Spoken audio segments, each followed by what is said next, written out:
السلام علیکم اسٹوڈنٹ، امید ہے سب خیریت سے ہوں گے۔ ہم اپنے کلاس کا آغاز کرتے ہیں۔ اسٹینفورڈ اسکول سسٹم، مضمون اردو، جماعت ششم، عنوان قصے سلیمان علیہ السلام۔ کل ہم نے یہاں تک پڑھا تھا، آج ہم یہاں سے سٹارٹ لیں گے۔ Look at your book. Hazrat Sulaiman علیہ السلام نے یہ حال سن کر ہدہد کے ذریعے وہاں کی ملکہ کو خط بھیجا۔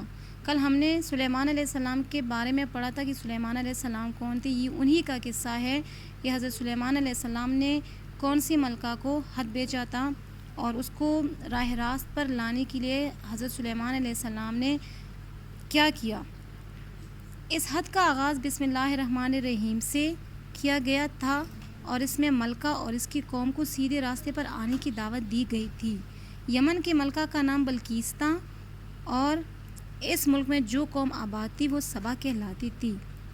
ملکہ کو جب یہ خط ملا تو اس نے اپنے تمام درباریوں کے سامنے اسے پڑھا، پھر درباریوں سے اس خط کے بارے میں رائے طلب کی۔ سب نے ایک زبان ہو کر یہی مشورہ دیا کہ ہمیں اس بادشاہ سے جنگ کرنی چاہیے، ہم سب بہادر بھی ہیں اور ہمارے پاس بہت سا سامان جنگ بھی ہے۔ ملکہ ذہین اور دانا تھی، وہ حضرت سلیمان علیہ السلام کی عظیم سلطنت کے بارے میں پہلے سن چکی تھی۔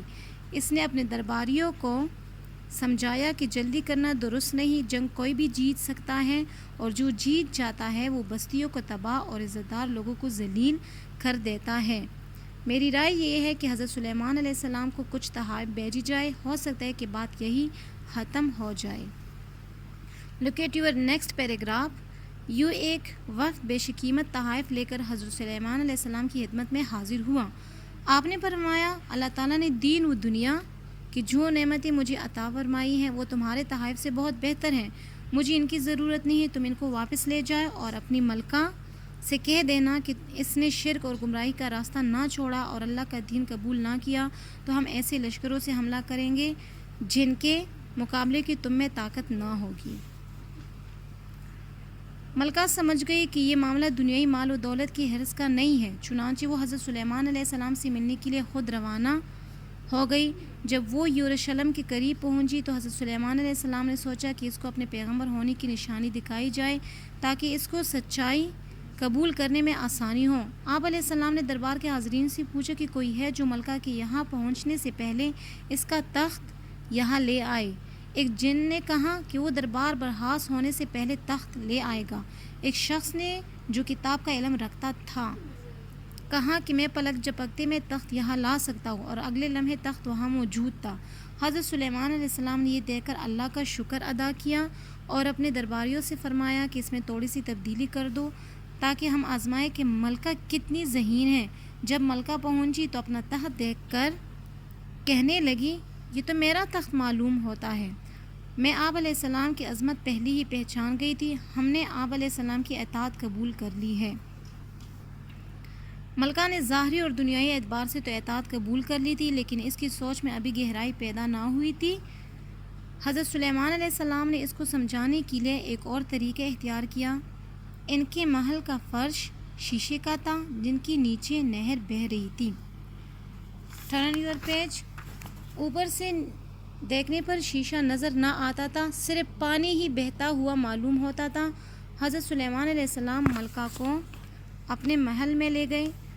ملکہ نے نیچے دیکھا اور فوراً اپنے پانچھے اٹھا لیے، وہ سمجھی کہ نیچے پانی بہہ رہا ہے، کہیں میرے کپڑے بھیگ نہ جائے۔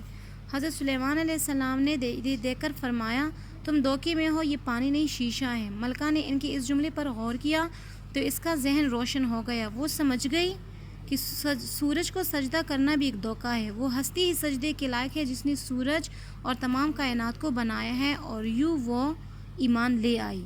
حضرت سلیمان علیہ السلام 41 سال تک حکومت کرنے کے بعد 924 قبل مسیح میں وفات پا گئے۔ وفات کا واقعہ بھی بہت عجیب ہے۔ اسٹوڈنٹس یہ سن لے کہ آپ علیہ السلام کی وفات کس طرح ہوئی تھی۔ آپ علیہ السلام نے جنوں کو ایک نیا شہر تعمیر کرنے کے کام پر مامور کیا تھا۔ یہ کام ابھی نامکمل تھا کہ حضرت سلیمان علیہ السلام کا آخری وقت آ گیا۔ آپ علیہ السلام اپنے عصا کا سہارا لیے ہوئے تھے اور اسی حالت میں آپ علیہ السلام کی وفات ہو گئی۔ سب سمجھتے رہے کہ آپ علیہ السلام کام کی نگرانی فرما رہے ہیں۔ عصا میں آہستہ آہستہ گھن لگ رہا تھا۔ ایک دن وہ عصا گھن کی وجہ سے ٹوٹ گیا، تب جنوں اور تمام مخلوقات کو معلوم ہوا کہ آپ علیہ السلام کا انتقال ہو گیا۔ یہ حضرت سلیمان علیہ السلام کا قصہ تھا کہ اس نے ملکہ کو، بلقیس نام ملکہ جو تھی، اس کو اسلام کے لیے کس طرح راغب کیا اور وہ آپ علیہ السلام اور اللہ تعالیٰ پر ایمان کس طرح لے آئی۔ اپنے ساتھ یہ نوٹ کرتے جائے الفاظ معنی: روندنا، پاؤں سے کچلنا، قوت فیصلہ، فیصلہ کرنے کی قوت، نگرانی، دیکھ بھال، عصا، چھڑی، وسیع و عریض، لمبی چوڑی، حرص، لالچ، گلشن، باغ یا چمن، دریافت، نئی چیز کا انکشاف، تابع، فرمانبردار، برخاست، ہر طرف، مامور، جس کو حکم ملا ہو۔ اسٹوڈنٹ قصہ سلیمان علیہ السلام کی پڑھائی کریں اور اس کی الفاظ معنی یاد کریں۔ Thank you student.